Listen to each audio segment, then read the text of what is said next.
Abantu benshi muri twe uramutse ubabajije izina ryamenyekanye cyane mu mazina y'intumwa 12 za Yezu Kristo cyangwa Yesu Kristo bitewe n'uko bivuga, bagusubiza ko izina Yuda barizi cyane kurusha ayandi mazina y'intumwa za Yesu. Ibi bigaterwa n'igikorwa yakoze cyo kubugambanira. Uramutse uteye indi ntambwe ukababaza nibura kukubwira amazina ane y'intumwa za Yezu Kristo, abenshi muri bo bakubwira ko ari Matayo, Mariko, Reka na Yohana, wa wundi wanditse ivanjiri cyangwa ubutumwa bwiza uko bwanditswe na Yohana. Abantu basubiza muri ubu buryo baba babonye amanota 2 kuri 4, kuko Mariko na Reka ntago babarizwa mu ntumwa za Yezu Kristo ko zari 12. Nk'uko tubisanga mu butumwa bwiza uko bwanditswe na Matayo igice cya 4 umurongo wa 18 kugeza kwa 21, Yezu Kristo yatangiye guhamagara intumwa ze, aho yatangiriye kuri Petero na Andereya, bari abavandimwe kandi bose bahuje umwuga w'uburobyi. Mu minsi yakurikiyeho Yesu yakomeje guhamagara abandi bantu, abashyira hamwe abita intumwa ze. Nyuma y'uko arangije umurimo we yasubiye mu ijuru, asigira uwo murimo intumwa ze ngo zizawusohoze kandi ziwuhererekanye kugeza igihe azagarukira ava mu ijuru. None se amaherezo y'izo ntumwa 12 ni ayahe? Ni hehe zabwirije? Zapfuye uruhe rupfu? Ni gute zashohoje uwo murimo Yezu Kristo yari azisigiye? Iyi ni Ingando online, mbahaye ikaze mu kiganiro cy'uyu munsi. Niba ari ubwa mbere udusuye kuri channel ya Ingando online, turagusaba gukora subscribe kugira ngo ujye ubasha kubona ibiganiro tugutegurira tukibishyiraho ako kanya. Mu gitabo cy'ibyakozwe n'intumwa igice cya mbere kuva ku murongo waho wa 10 kugeza ku murongo wa 13, hagaragara amazina yose y'intumwa 12 za Yezu Kristo, ukuyemo Yuda Isikarioti wari warangije kwiyahura. Bakiraranye batumbera mu ijoro akigenda, abagabo 2 barababonekera bahagaze iruhande rwabo bambaye imyenda yera. Barababaza bati, yemwe bagabo b'i Galilaya, ni iki gitumye muhagaze mureba mu ijuru? Yesu wakuwemo akazamurwa mu ijuru azaza atyo nk'uko mumubonye ajya mu ijuru. Basubira i Yerusalemu bavuye ku musozi witwa Elayono uri bugufi bw'i Yerusalemu nk'urugendo rwo kugendwa ku isabato. Basohoyeyo barurira bajya mu cyumba cyo hejuru, aho Petero na Yohana na Yakobo na Andereya na Filipo na Toma na Barutolomayo na Matayo na Yakobo mwene Rufayo na Simoni Zerote na Yuda mwene Yakobo babaga. Reka dutangirire rero kuri Yuda, tubabwire iby'amaherezo yo muri ubu buzima. Abenshi muri twe tuzi uko Yuda yapfuye nyuma yo kugambanira shebuja ku bice bya feza 30. Yuda Isikarioti yimanitse mu mugozi ariyahura. Uretse kuba Yuda yarafashe ibi bice bya feza 30 ngo amugambanire, Bibiliya ivuga ko yari asanzwe akunda amafaranga mu buryo budasanzwe, kandi kuko ari we wari umubitsi w'ikigega cy'intumwa, yari asanzwe yibamo amafaranga akayakoresha muri gahunda ze bwite. Ibi turabisanga muri Yohana ibice 12 kuva ku murongo waho wa 3 kugeza ku murongo wa 6. Umva uko havuga. Nuko Yuda Isikariota, umwe mu bigishwa be wendaga kumugambanira, aravuga ati, ni iki gitumye aya mavuta atagurwa idenari yo 300 ngo bazifashisha abakene? Icyatumye avuga atyo si ukubabarira abakene, ahubwo nuko yari umujura kandi ari wari ufite umufuka w'impiya akiba ibyo babikagamo. Tuvuye ku by'urupfu rwa Yuda turagera ku rupfu rwa Barutolomayo. Barutolomayo yigishije ubutumwa bwiza mu bice bimwe na bimwe byo mu Buhinde. Uyu yaje kwicwa aciwe umutwe. Babanje kumubaga bamukuraho uruhu ari muzima, nyuma bamuca umutwe. Ibi byabaye nyuma y'uko umwami wayoboraga agace kitwaga Benshi arakajwe cyane n'uko abaturage be bari kuva ku myizerere n'imico gakondo bakayoboka imyizerere ya Gikristo. aka gace ka Deribenti intumwa Barutumayo yapfiriyemo ubu kabarizwa mu Burusiya. Nyuma y'iby'urupfu rwa Barutumayo barebera hamwe by'amaherezo y'intumwa Yakobo mwene Zebedayo. Intumwa Yakobo mwene Zebedayo bivugwa ko yigishije ubutumwa bwiza bwa Yesu Kristo mu gihugu cya Siriya, ariko yaje kugwa i Yerusalemu aho abayuda baje kumufata bakamutera amabuye kugeza apfuye.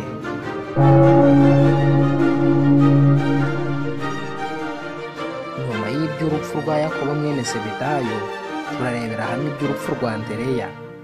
Nyuma y'izamurwa mu ijuru ry'umwigisha mukuru Yezu Kristo, Andereya yaje kwigisha inkuru nziza muri Georgia, mu Burusiya, Istanbul, Macedonia no mu bice bimwe na bimwe byo mu Bugereki.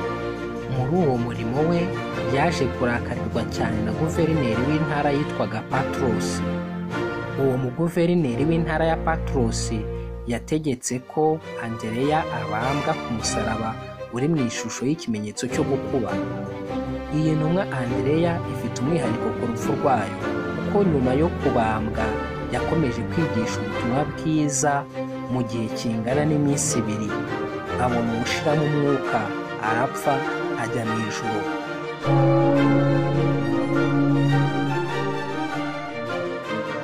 Nyuma y'ibya Andereya turarebera hamwe iby'intumwa Petero. Petero bivuga ko ari we wabaye papa wa mbere wa Kiliziya Gatolika. Yaje kuva i Yerusalemu nyuma y'uko umwami Herode Agiripa wari ku ngoma icyo gihe atangiye kurenganya no kwica abakristo. Petero yigishije Yudaya na Antiyokiya maze aza kugera i Roma, aho yahinduye abaturage baho benshi bakayoboka imyizerere ya Gikristo. Ibi byaje kurakaza ubutegetsi bw'umwami Nero wariho muri icyo gihe, maze atangira igikorwa cyo kwishimisha no kwidagadura we ubwe n'abambari be, aho bafataga abakristo bakabagaburira intare n'imbwa nyuma yo kuzisonjesha cyane. Ibi bakabikorera mu nyubako nini cyane twagereranya n'amasitade y'ubu ngubu. Muri icyo gihe yari afite izina ryitwa Kolesiyamu. Uyu mwami Nero yaje gutegeka ko Petero nawe afatwa akabambwa nk'uko yigishaga yabambwe, ariko Petero ku cyifuzo cye yanze ko abambwa nk'uko Yesu Kristo yabambwe, maze asaba ko bamubamba acuramye. Nuko koko uwo mwami Nero ategeka ko bamubamba acuramye nk'uko yarabyisabiye, n'amaherezo ye arangirira aho ngaho.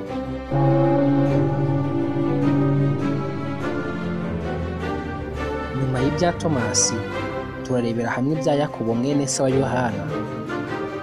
Yakobo mwene se wa Yohana yigishirizaga ubutumwa muri Esipanye, aho bivugwa ko yaje kugira ibonekerwa.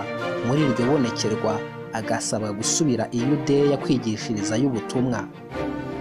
Nyuma yo kugera i Yudeya, Herode yaje kumufata amuca umutwe, ariko umurambo we uza kujyanwa muri Esipanye gushyingurwayo, aho washyinguwe ahari Kiliziya ya Santiago de Compostela ubu ngubu. Ibya Yakobo nabyo naho byarangiriye.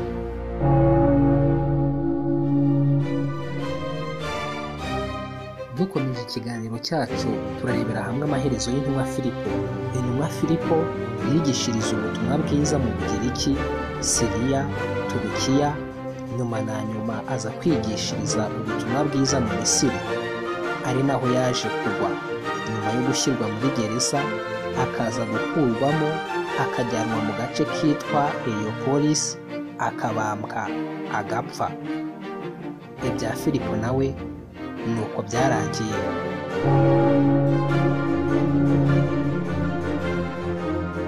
Nyuma y'urupfu rwa Filipo turarebera hamwe amaherezo ya Matayo. Matayo wari usanzwe ari umusoresha mbere yo kuba intumwa ya Yesu Kristo, yaje kwigisha muri Etiyopiya, Yudeya, Macedonia, Siriya no mu gace ka Pafo kari mu majyaruguru y'Iburasirazuba bw'igihugu cya Irani. Hari ibitabo bivuga amaharakubiri iby'urupfu rwa Matayo. aho kimwe kivuga ko yapfuye urupfu rusanzwe, mu gihe hari indi nkuru ivuga ko yaje kurakarirwa n'ubutegetsi bugategekwa ko aterwa imisumari bakamufatanya n'imbaho maze bakamutwikiriza impapuro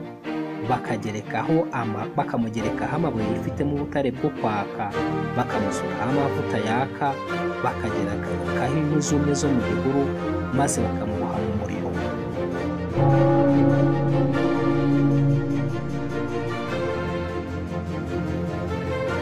Yuda wa wundi utaragambaniye Yesu, nk'uko twabibonye hari Yuda wagambaniye Yesu nyuma yo kwakira icyakwitwa ruswa y'ibiceri by'ifeza 30. Yuda utaragambaniye Yesu nawe yigishirije inkuru nziza i Yudeya, i Samariya, i Siriya, muri Irani no muri Libiya. We hamwe na Matayo nawe hari inkuru z'amaharakubiri zivuga iby'urupfu rwabo. Inkuru ya mbere ivuga ko ashobora kuba yarapfuye agapfa urupfu rwo kubambwa mu gace ka Edesa muri Turukiya, mu gihe hari indi nkuru ivuga ko yaje gupfa urundi rupfu rw'agashinyaguro azira inkuru nziza. Amaherezo ya Yuda nayo nuko byamugendekeye.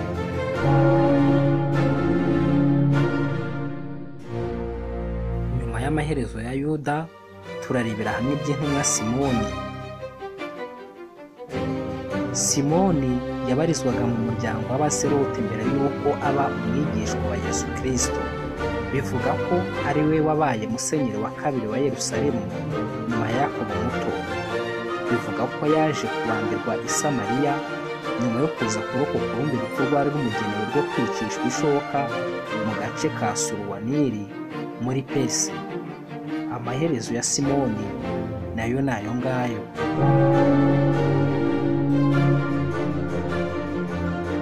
Tugana ku musozo turarebera hamwe bya Yohana Umukundwa.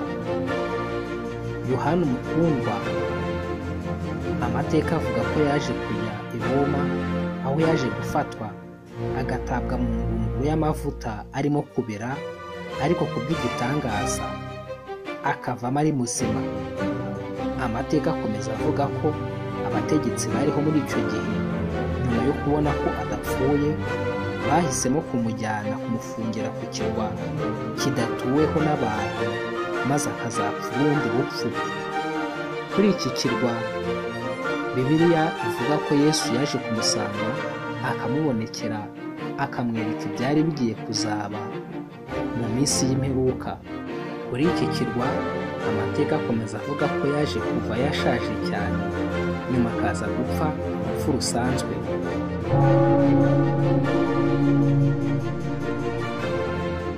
Mu ntumwa za Yezu Kristo uko ari 12, Yohana Umukundwa niwe wapfuye urupfu rusanzwe gusa. Ni nyuma y'aho Yesu Kristo yari yaravuze yuko atazapfa ataragaruka. Byashushanyaga uburyo ki azamubonekera akamusanga kuri iki kirwa Patimo. Iyi ni Ingando Online. Niba utarakora subscribe, turagusaba gukora subscribe kugira ngo uzabone ibiganiro byacu bitaha. Nawe utarakora subscribe ariko ukaba ukunda ibiganiro byacu, tugushimiye ko wadukurikiye. Naho ubutaha mugira amahoro y'Imana.